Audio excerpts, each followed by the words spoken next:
Hello creative people. Welcome to the channel. A really cool color for florals is Michelle Harding's moss green. Unfortunately, Michelle Harding's watercolors are expensive and sometimes it's not worth buying the color if you don't use it much. So, let's try to reproduce this beautiful color that I like to use in my floral watercolors.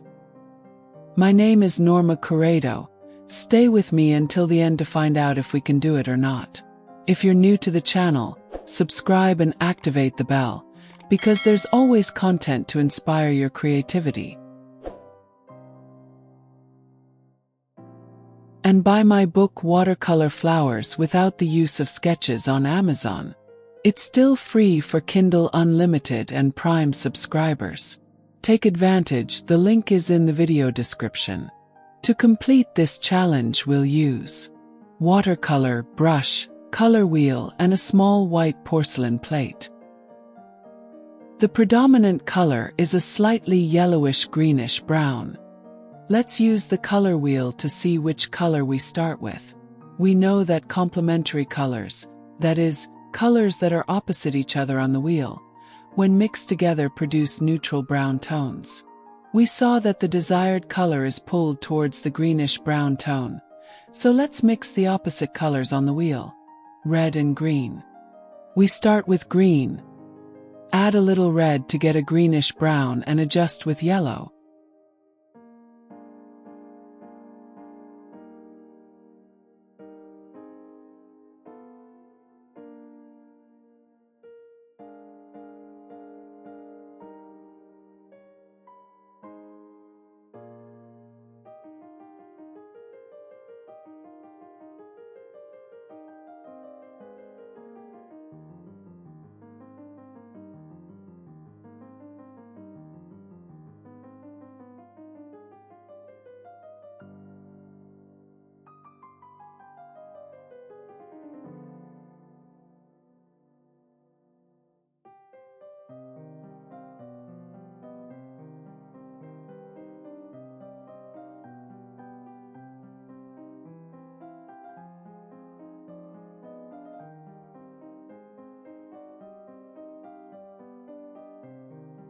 It turned out very similar.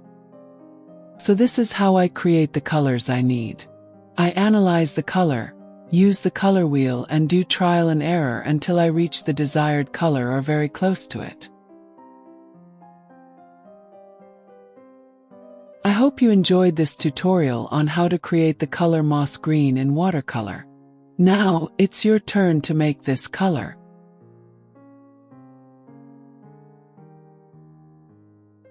If you have any questions or suggestions, don't hesitate to comment too. And of course, subscribe to the channel, leave a like and activate the bell so you don't miss any of the next videos. Thanks for watching the video. See you next time.